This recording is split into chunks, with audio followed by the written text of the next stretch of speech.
And go live.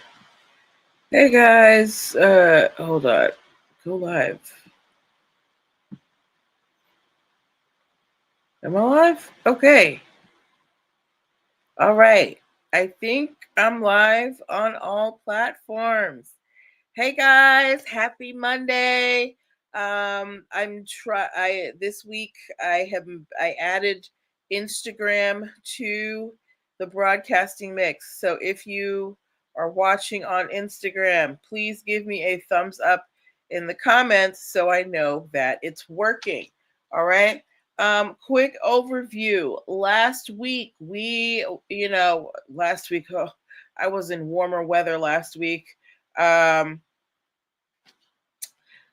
we still had the show. We talked about Don King being sued for like $3 billion for a Rumble in the Jungle 2 that never happened. We talked about T.I. and Tiny having their $71 million award reduced to $17 million. And we also had an international story. We talked about the Haitian music star Mika Ben and his familial trademark story. I see people are coming in. If you are coming in from Instagram, please give me a thumbs up in the comments. This is my first time broadcasting to Instagram from StreamYard, and I just want to make sure that it's actually happening. All right.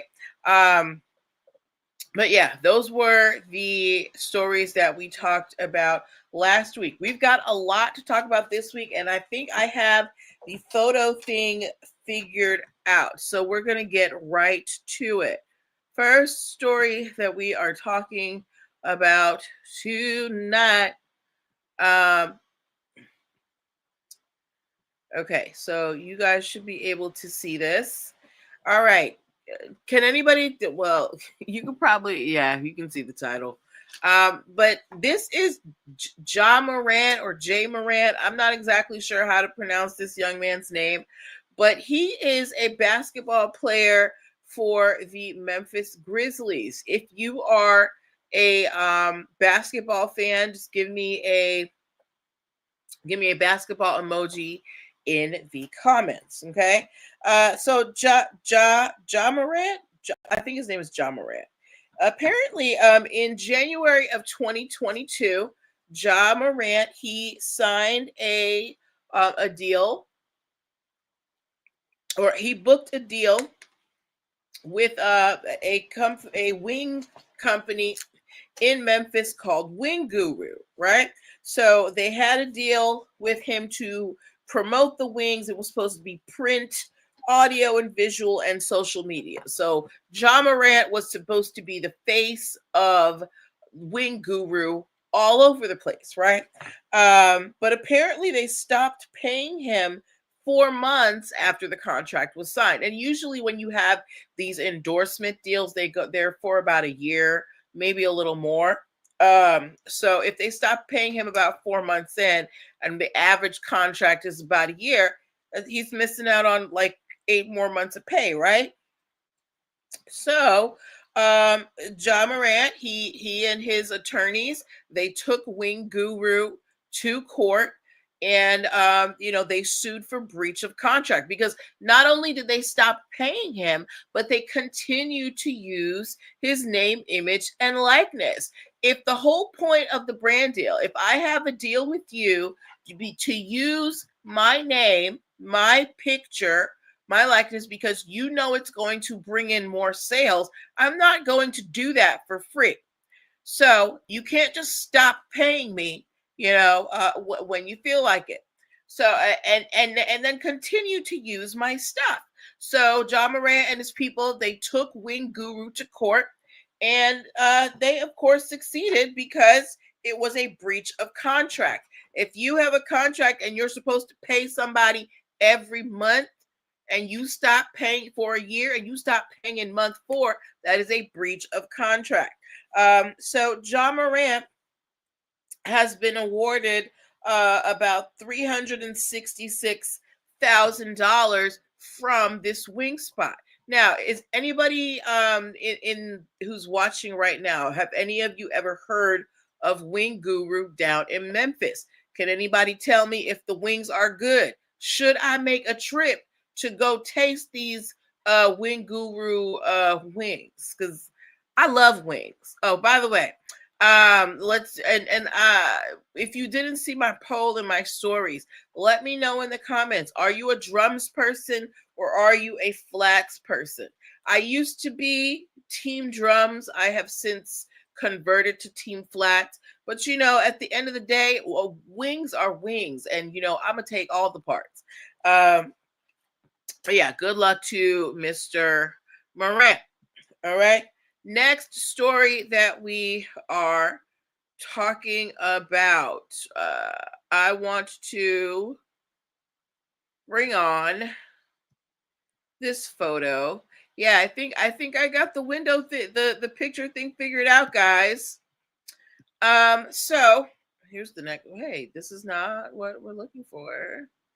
Yes, here we go. All right. Oh, guys, another day. There another, story about Drake in the news. So, how many of y'all have been keeping up with the Drake Kendrick Lamar battle? Uh, how many of you have been? Hey, Obed. Uh, both. Wait. Oh, yeah. Oh, you like both? Okay. Oh, shoot. Okay, so I can see the Instagram comments. I just have to be in the Instagram window. Okay. All right. I see it. I'm going to keep that one open because Instagram be giving me more love. Y'all don't be talking to me over on StreamYard. Okay. All right. So our next story, obviously, you can see this is Drake. How many of y'all have been keeping up with the Drake versus Kendrick drama? Of course, there's been an update. Drake has. So remember, when we first heard about the lawsuit that Drake filed against UMG, he was claiming that UMG artificially inflated the numbers for Kendrick Lamar's Not Like Us. So he essentially was saying Not Like Us was not as popular as y'all are trying to make it. UMG, they were messing with the numbers, right? So uh Drake has since dropped that part of his lawsuit, but he is still suing UMG for defamation. He is saying that he allowed Kendrick Lamar, that they allowed Kendrick Lamar to call him a pedophile, which would and we talked about this when this came out, because I saw that interview. He was saying that his contract is about to be up with UMG, and they allowed Kendrick to defame him and call him a pedophile and all these things, which could impact his renegotiation with UMG when his contract is up, because it's supposed to be up really soon. So he's not saying, so he has conceded the fact that Not Like Us was a genuine hit, that yes, it did have all of those streams. Nobody was faking the funk on the numbers. But now he's saying you still allowed him to talk bad about me, UMG, and that's not fair because and just so you guys have an idea of what the stakes are.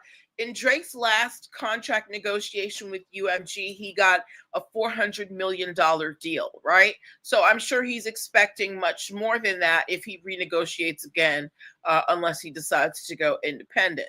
But with all of this controversy, he's afraid maybe they'll offer him less than $400 million. I mean, do we really feel sad for Drake at this point? Does anybody feel bad for Drake? I do not. I have been very entertained by this whole saga. And all these people got more money than us. I'm watching this on internet just like y'all, and I don't have a dog in this fight. So thank you for Drake and Kendrick for providing us with so much entertainment, right? Fluffy Choco Drop, for providing us with so much entertainment. But I don't feel bad for not nan one of y'all. Okay. Good luck to you, Mr. Drake. All right. Next story that we are talking about. Hold on, y'all. Yes, I finally figured out this picture thing. I'm so proud of myself, guys. So it doesn't slow down my feed. Okay. So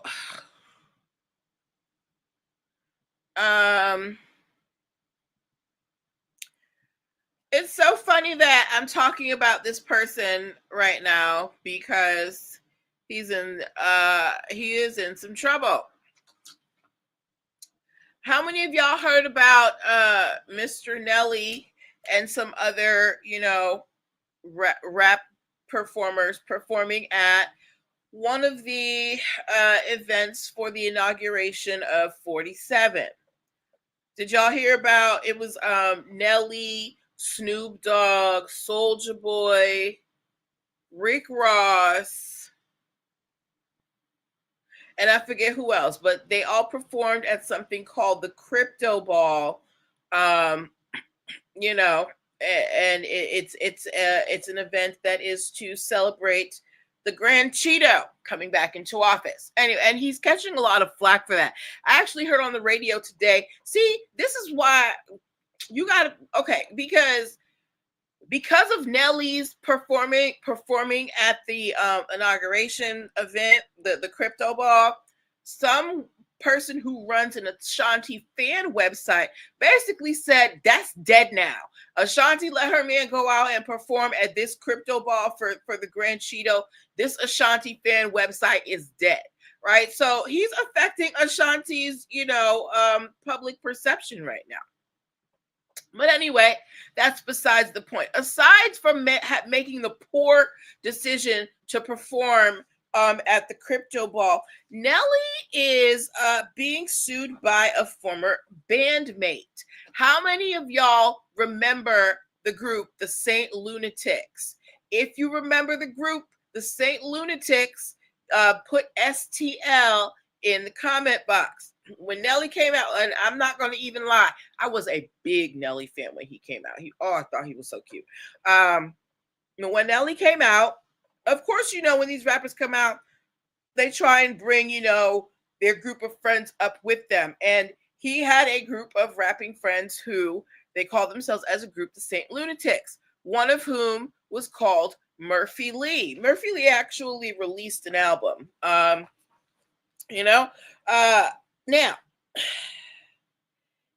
how many of y'all remember the name of Nelly's smash hit song that, just catapulted him to the top? If you remember the name of Nelly's first hit, what brought him to the scene, because I was a freshman in college, and I remember seeing him on the screen. I was like, "Ooh, you fine." It was called Country Grammar. I'm going down, down, baby, your street in a Range Rover street sweep, baby, ready to let it go, shimmy, shimmy. I listened to that song way too many times. Anyway, so Country Grammar, it was a big hit. But apparently Nelly was there has been some dispute over the years over who actually wrote the song. And currently Murphy Lee, who was his former bandmate in the Saint Lunatics, is suing Nelly for rights because he said he wrote part of Country Grammar. Now, Nelly says that, they discussed this years ago, and he had told him, or Murphy Lee, rather, I should say. Murphy Lee said that when the song came out, they talked about writing credits and that, and essentially Nelly was like, we're going to take care of it down the line. Nelly says that never happened. He says he wrote the song. He don't owe anybody anything, and they settled it way back then, and he wants the case dismissed, and he wants Murphy Lee's lawyers sanctioned because he says Even if there was copyright infringement, that was way, way long ago. My country grammar came out. So if I was a freshman in college, so it came out in like 2000. It came out like 25 years ago, right? So Murphy Lee, obviously, the copyright infringement has passed. It's gone past the expiration date. And guys, this is why, this is a prime example why when you're working with people that you are close to, it's especially important to have contracts, because we don't know what was happening. It was probably some case of, they're just sitting around, bumming around, writing some lyrics and like, oh, do this, do this, do this. And they're thinking, oh, and they're like, oh, if this blows up, I'm definitely gonna, clue you in. But no, it's not just, a bet. Right? It's, you need to put this on paper, because if this does blow up, somebody's going to want to get paid. Murphy Lee probably felt like, okay, that's my boy, he's going to take care of me. But, when's the last time Nelly came out with a hit? Okay. Let alone just a song in general. What is the last song Nelly came out with? So the money's not coming in like that. Neither are the royalties for country grammar, right? So Nelly doesn't really have an incentive to battle this out, which is why he wants to dismiss. And it's probably why he performed at the crypto ball, because he's Shanti's the breadwinner in that relationship. But Murphy did this situation right here. I remember him and his homeboys in the videos, all hugged up. Y'all were a team. Now it's like 25 years later, and y'all are taking each other to court because you did not write it down on paper. This is why I do not care who it is. It could be your childhood best friend, the love of your life, your high school sweetheart, your mentor who brought you up out the mud. Whoever it is, if you value that relationship, and you're going into a financial endeavor, you're going to write it down on paper. I don't know how many ways I can say this, right? Because I'm sure they all came up out the mud together, and when they saw Nelly catapulting, they're like, oh yeah, we going. And that's not to say Nelly probably didn't help them, right? But there may have been things that were supposed to have been given over in terms of rights that weren't, because there were no contracts. Because apparently the other Saint Lunatics members at one point tried to sue Nelly as well, but then changed their minds for some reason. I didn't find out why. But either way, if you are going into business with anyone who you care about or don't care about, whoever you're going into business with, you need to write these things down on paper. All right. Yes. Okay. So good luck to Murphy Lee and Nelly and them. All right. All right.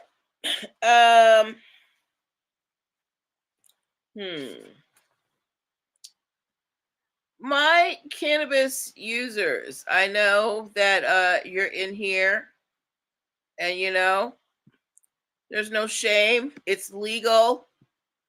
If you are a person who partakes in cannabis, particularly smoking the flower portion, I need you to report front and center, because I need your opinion as a as a rolling paper connoisseur. Okay. Now, if you're Instagram, okay. Now that I've got this working on StreamYard Instagram, it's just so much easier to show you the content. Okay.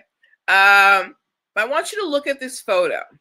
On the right, no, on the left is the side closest to me are raw papers. These are very common papers that you see all over the place at any convenience store.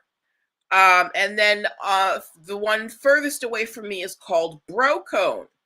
This is a brand of rolling papers that is manufactured in India and sold in different places. Recently, Raw Papers, they sued Brocone for trademark infringement because they said that Brocone basically just took raw papers whole entire swag, the way the look, the feel, and they copied the packaging wording for word for word. And Raw won the case against Brocone. So those of you who partake in that, who do purchase rolling papers, when you see this picture, and I made it small, kind of on purpose, just to kind of give you this further view. Think about you're walking into the convenience store and looking for a particular set of papers. Do you think that you would mistake the Brocone papers for raw papers? Let me know what you think in the comments, whether you are participating live or if you're watching the replay. Raw won this lawsuit, and they're actually going to get $8.7 million from the company that they sued. It's called Ames Group USA, right? So when you try to, I don't know, another thing I say all the time, when you try to build your brand off of someone else's back, you are asking to lose money, because if they do well and they find you, they're going to sue you. And if they crumble and you're trying to associate with them, you're going to crumble with them, right? So Raw papers, they are one of the most popular brands of rolling papers, particularly in the United States. They've got a big piece of the market, so it behooves them. They do have a trademark on the way that their paper is designed. If you look close at the paper, you'll see different designs and stuff like that. All of that is protected by trademark. So because they have invested so much in this brand, and this brand brings in so much money, yes, they're going to be very particular about competitors and how competitors are packaging their products to make sure that they're not trying to ride on Raw's back, and also so that there's no confusion and people don't think, oh, this must be an offshoot of Raw. No, it ain't, girl, because Raw said, run us our money. Run us $8.7 million because you're trying to beat us. So good luck to Raw Papers and Ames Group USA. But this is why it's important to make sure that you have your trademarks in place, because Raw Papers was serious about their intellectual property, serious about their brand. They trademarked the name, they trademarked colors, design, wording, they are not leaving anything to chance, right? So it's it's easy to see when a brand is inspired by another. We talk about this all the time with Aldi, but it's about doing it right so it is sufficiently different that it cannot be mistaken for the other. And in this case, they didn't do a good job. So now Ames Group USA owes Raw Papers $8.7 million. All right. Before we move on to our next stories, do we have any questions about what we've covered so far? We talked about Ja Morant. We talked about Drake versus UMG. We talked about Nelly being sued by Murphy Lee. And we talked about Raw Papers. Any questions, comments, concerns? All right, so let me remove this, and we will move to this next one that I think is kind of funny. How many of y'all have ever read a Sherlock Holmes story? If you've ever read a Sherlock Holmes story, give me a detective emoji. If you've ever read a Sherlock Holmes story, give me a detective emoji in the comment box, okay? So,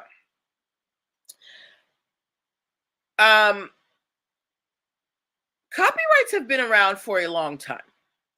And as far back as the time of Arthur Conan Doyle.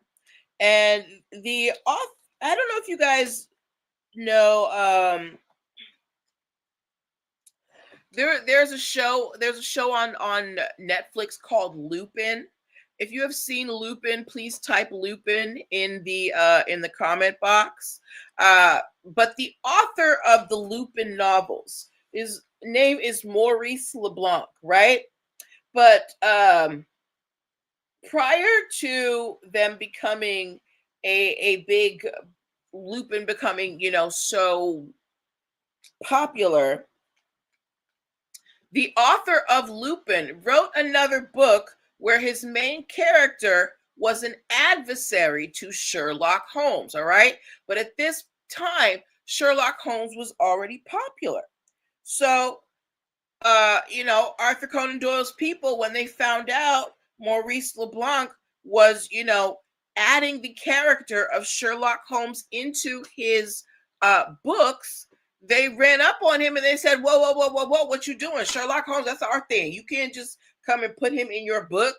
And they, tried to sue him for copyright infringement. So what Maurice LeBlanc did was he changed the adversary's name from Sherlock Holmes to Herlock Sholmes. So he just switched the beginning syllables, and he got away with it. Like it's very that probably wouldn't work today, but this is like, back when, people weren't too crazy about copyrights. But this was a very funny and ingenious way to get around copyright law. Another more well-known story of people getting around intellectual property, trademarks and stuff is it's coming up very soon. What's coming up on February 9th, guys? What big event is coming up on February 9th? It involves people running very fast in padding. What's coming up on February 9th? What's coming up is the Super Bowl. Everybody knows what the Super Bowl is, right? But not everybody can use the name, that phrase, the Super Bowl. That is a trademarked phrase. So a lot of companies, because they do not have the permission and the coin to be able to license the use of the name Super Bowl, they use the term the big game, and it has just become an accepted term that is an alternate for the Super Bowl, because not being a company that is associated with the Super Bowl, that costs some money. Not everybody can or wants to spend that coin to be an official Super Bowl sponsor, but you can have run a special for the big game. So there are interesting ways that you can get around intellectual property. But yeah, I just thought that was funny. Okay. And remove. Oh man, I'm so glad I got these pictures together. I feel so professional. All right. Next story that we are talking about. Am I really going this fast? Okay. Oh my gosh. Okay. I want to talk about this. How many of y'all heard or watched or whatever? How many of y'all saw the Wendy Williams interview or listened to the Wendy Williams interview? If you saw or heard, however you consumed it, the Wendy Williams interview when she went on the Breakfast Club, please give me a WW in the comments. If you heard Wendy Williams interview on the Breakfast Club, give me a WW in the comments. Now, we had reported some time ago that apparently Wendy Williams, her guardianship attorney said that she was completely incapacitated, aphasia, couldn't speak. Like, they made it seem like Wendy was, sitting in a chair drooling. And to hear her on the Breakfast Club sounding, very clear, very present, and I'm not saying that something may not be wrong, because we did see, a decline in Wendy over time on her show. But to have been told that she was essentially a vegetable, and then to have her appear on the Breakfast Club, which is a nationwide syndicated show, and being very present, being aware of everything that's going on. She even talked about the Diddy case that was happening. She said that she feels trapped in her guardianship, much kind of giving Britney Spears vibes. What do we think about that in terms of the guardian who was appointed to her suing Lifetime over the documentary? The Guardian is doing all this stuff supposedly, for Wendy, and Wendy's like, I don't want this. And as a matter of fact, the attorney who assigned her the Guardian, Wendy claims that she has never met him in her life. So how is this attorney who she's never met, who she doesn't know, how did he determine that she was completely incapacitated and had to be locked up in an institution somewhere? So as of right now, Wendy Williams' family is looking for an attorney to help get Wendy out of this, conservatorship. But this is it brings a lot of questions, because when we talked about Wendy last time, we thought she was incapacitated. So perhaps, A&E, which runs Lifetime, that they had perhaps taken advantage of Wendy when she signed her agreement to do the docu-series on her, right? But now we have Wendy coming up on this nationally syndicated show, and giving us the Wendy we know, the Wendy we love, the Wendy we love to hate as well, and it gives us pause. Was Wendy incapacitated when she signed that contract? Is this guardian actually doing the job that they're supposed to do? So hearing her on that interview really brings a lot of questions. I think that the guardian they appointed, Sabrina Morrissey, she's gonna have to come up and explain herself a little. I have yet to hear any statement from her directly to the press, and granted, she doesn't have to, but who knows.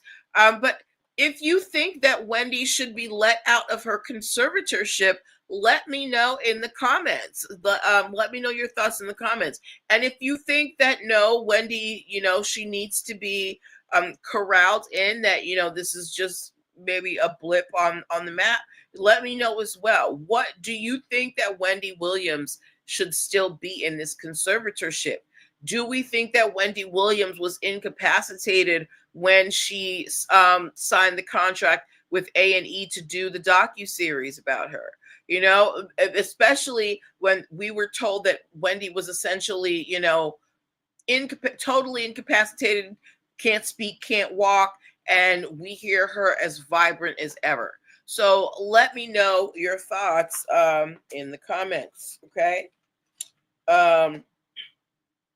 Yes, but this also brings into question the behavior of the attorney. An attorney is supposed to be your defense, right? Now, from what I remember, this attorney was appointed by Wells Fargo, which is the institution that handles Wendy's money. So there may be some conflict of interest there. Is that attorney's interest, or is his client Wells Fargo, or is his client Wendy Williams, right? So, and this is another case of, we might have to look into the attorney's reputation. This is why, as an attorney, you need to be above board. Your conduct as an attorney should not become a part of, the legal ongoings, because you're kind of supposed to be on the outskirts directing everything. You're not supposed to be, part of the drama that's going on. All right. So good luck to Wendy Williams. Hopefully she can,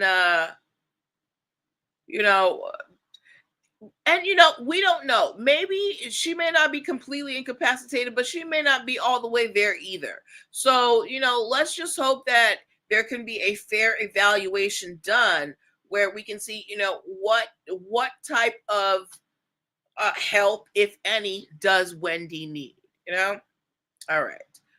So let me remove this. Stop the screen. All right. Hold up. Let me check on y'all Instagram, because I know that it comes in a little slower for y'all. All right. Our next story of the evening. All right, parents and Disney aficionados. It's not just for parents. Where's the picture? Are you kidding?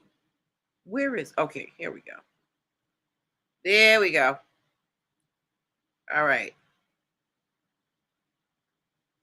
Okay. If you are a Moana fan, give me an M in the comments. Or, if you're a parent whose child is a Moana fan. I love Disney movies. I think they're so cute.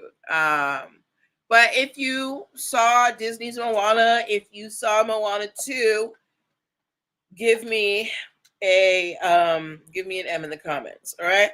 So it's no secret Moana was a big hit in the theaters.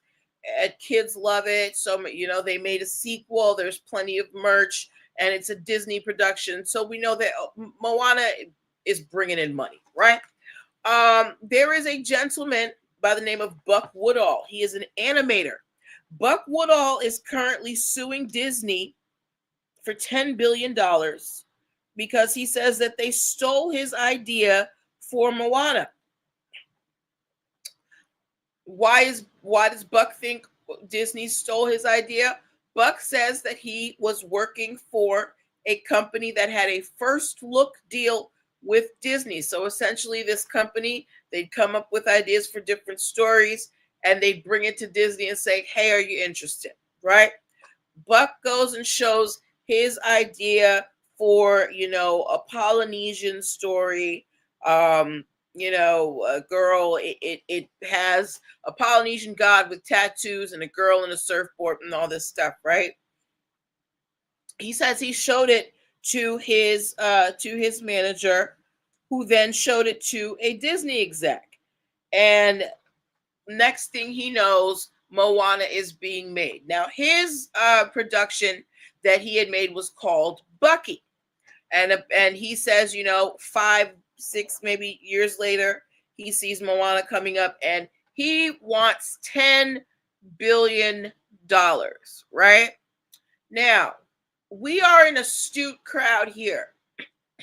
What do we think Buck would need in place to be able to prove, one, that he has the rights to the story, and two, that, it was infringed upon, right? So Buck is saying that he was working for a company and he showed his idea to his manager. Now, when you work for this company, was there an agreement that whatever you create belongs to the company? Because sometimes when you work in different, it happens in science, it happens in art, depending on the company that you work for. I remember somebody I knew worked for Planet Fitness, and part of their employee agreement said anything you create, for the gym, during your tenure as an employee belongs to the gym, right? Belongs to the company. So Buck, when you signed your employment deal with this animation company, was there a clause in there that maybe you missed saying that anything that you create in the company belongs to the company because they have the right to say that. Now, you don't have to agree, but if you signed it, then, it's technically not yours. Now, let's say there wasn't that phrase, right? What is Buck Woodall going to have in place in terms of showing proof that this was actually his creation, right? Now, um, ideally, he would have some type of copyright in place, but because of how long ago this happened, even though it's not that long ago, I doubt it. But the thing is, if you created it on the job for a job where your job for a position where you're supposed to create content, you're supposed to create ideas for your company, I don't understand where the infringement come in. This is your job. This is what you're supposed to do. But hey, everybody wants a piece of that Disney pie, and if Buck feels like he's owed more than his paycheck with the animation studio, good luck to him. But in order for him to be successful, he's going to have to show that he didn't sign away the rights to his creations when he signed up with this company, and two, that he has some proof that he actually created this, that it's actually his idea, and that it is sufficiently similar that it was copied. Now, when you read the details, he's saying it's about, a girl sailing out into, and a Polynesian god and all this. When I read it, the details seemed very generic. I've seen a lot of, stories based, about in Polynesian myths. And while this is done very well, it's not necessarily a novel idea. So I don't know how much distinctiveness there was with Bucky, but good luck to Mr. Woodall. All right. But yeah, my Moana fans, let me know what you think. What do you think Buck is going to have to do to show that he owns Moana? Okay. Let me see. Next. Okay. We got three more stories. Okay. My Apple users. I don't have a picture for this one, but I thought this was kind of funny. So Apple recently tried to if you're an Apple user, give me an Apple emoji in the comments. Android users, I know y'all be hating on Apple. Well, just you can put your Android emojis in the comments too. All right. But Apple recently was trying to block a data security company in Singapore from establishing a trademark. A company in Singapore that is a security systems company. They go by the name Wapples, Wapples, Wapples, Wapples.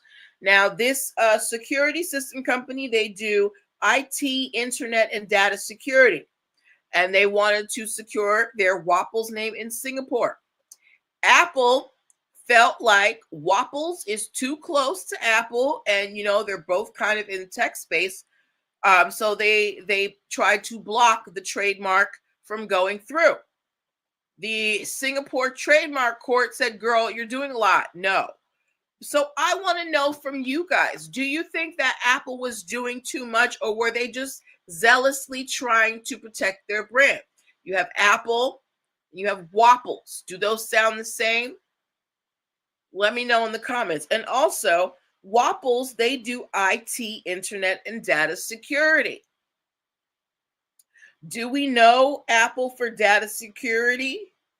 I feel like when we think of Apple, we think of it more the actual tech, the hardware, right?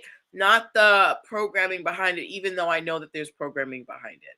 But you let me know, was Apple just zealously defending their brand, or were they doing too much in trying to prevent Wapples from being trademarked. All right. Okay. Last two. How do I undo this? Last two.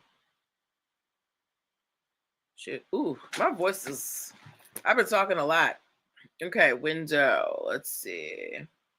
Let's see if you guys know your crooners. All right. If you can tell me who this is, you know, you are a music connoisseur, right? If you didn't know, this is Tony Bennett. I am thirsty. This is Tony Bennett. Tony Bennett, he has sung a bunch of classic songs. I think, what is it? Lady Gaga did a project with him before he passed. And, you know, he left behind a very long legacy of music and money. Now, Tony Bennett, when he passed, he named his oldest son as the what is it? As the manager of his estate, right? So Tony Bennett had 4 kids. He had the oldest son, 2 daughters, and another son. The oldest son is in charge of the estate. The other kids are suing the oldest brother because they said that he is mismanaging the father's funds and they are not getting their money. When you are put into a capacity of managing someone's estate or your finances, you have a fiduciary duty. There is an inherent contract for you being that manager and a physical contract that there are some things that you need to adhere to. Yes, you're the older brother, but you are also a legal representative of this person's wishes. So you cannot just do with your daddy's money what you want to do when your daddy said, do this with it, right? So the other brothers and sisters, they are taking him to court for breach of his fiduciary duty and for mismanaging his father's funds, right? So this is why it can be beneficial, especially if there are a lot of assets to be taken care of, to get a disinterested party, someone who does not have a financial incentive for the estate to handle the distribution of assets. Now, it's not going to be free, but if you have a large enough estate, it can be worth it to make sure that, you have somebody who doesn't have a conflict of interest and, doesn't make irresponsible decisions about your estate. Okay. So this is just understand that if you are in charge of someone's estate, you have a fiduciary duty to the beneficiaries, even if you are one of the beneficiaries. You got to think about the other people too. And 2, excuse me, it is best to have a disinterested party to take care of that stuff if you have a large estate to manage. Okay. All right. So good luck to Tony Bennett's family. And our last story of the evening. Let me find it.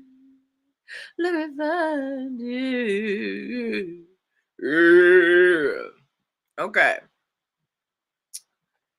Can anybody name this famous thriller / horror director? I'm gonna give y'all 3 seconds. Do you know his name? His name is M. Night Shyamalan. M. Night Shyamalan's biggest success, I would say that I know, is Sixth Sense. I remember everybody was raving about it for months and months and months. He's come out with a lot of work since then, but I don't think any of them have been super, super successful. But he's still doing his thing out there. What did he do? I think he did The Happening. which was kind of cool, but it was very confusing because it just was so open-ended in the end. Anyway, recently M. Night Shyamalan, he produced a series for Apple Plus called The Servant. Did anybody happen to catch this series at all on Apple Plus called The Servant? If you did not, essentially the plot is that a mother loses her child and essentially, loses touch with reality and gets a doll baby, and feels like the doll baby's real, and then a nanny comes and the nanny just basically feeds into her delusion. The show ran for 4 seasons on Apple Plus. I guess it did well if it ran for 4 seasons. But M. Night Shyamalan is currently being sued by another director named Francesco Gregorini. Francesca Gregorini produced a film called The Truth About Emmanuel that was played at Sundance Film Festival. It starred Jessica Biel as the mother and essentially had the same plot. A mother who loses her child and, loses touch with reality and such and such. So Francesca is now suing M. Night Shyamalan for stealing her idea because she's like, this played at Sundance Film Festival. I know you saw it and you took it and you made it a TV show, right? And what M. Night Shyamalan's people are saying is that, girl, these are just some basic ideas. You can't copyright an idea. The idea of a mother losing her baby is not new. The idea of a mother, cracking up, being mentally messed up because she lost her baby is not new. There has always been the idea of, surrogate babies or dolls or whatever. So they're basically trying to say, look, yes, the two things are similar, but the ideas weren't stolen. It's just an idea that was out there. So what Francesca Gregorini is going to have to prove probably is that there is a significant similarity in probably dialogue settings and things like that. But again, The Servant did well. It was on Apple Plus for 4 seasons. Apparently they said The Truth About Emmanuel, which is what they're saying M. Night Shyamalan copied from, made like $226 total worldwide. So big difference, right? But we'll have to see. It's going to, when you are claiming copyright infringement, again, you cannot copyright an idea. It has to be something concrete and something very distinctive, right?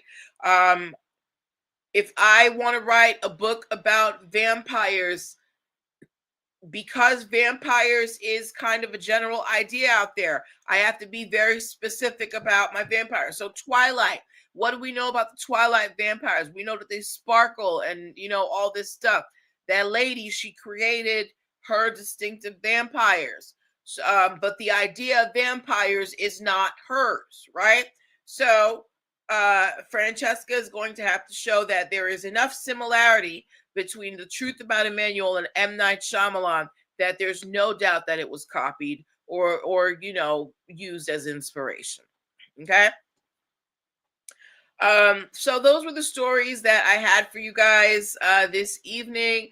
I'm really glad that I figured out this picture thing. I was able to give you guys the visuals, and that makes me feel really good. So guys, if you have any stories that you would like to send to me for me to cover for the show next week, please send them to me. You can hit me up on Instagram. I have my handle right there at the bottom as well. If you if you enjoyed the show, please like, share, and subscribe. Tell your peoples about me. I'm trying to get my numbers up on YouTube. Also, if you didn't know, I am an attorney. I can help you with your business formation issues and your intellectual property issues. I just had a client's trademarks approved. So if you would like a consultation to see how we can secure your intellectual property, book yourself a free 15-minute consultation at linktree/NPL consulting firm. Okay. So that's where I'm going to leave you tonight. Take care of yourselves. I'm so glad I got Instagram on here. And have a good night, guys. Bye.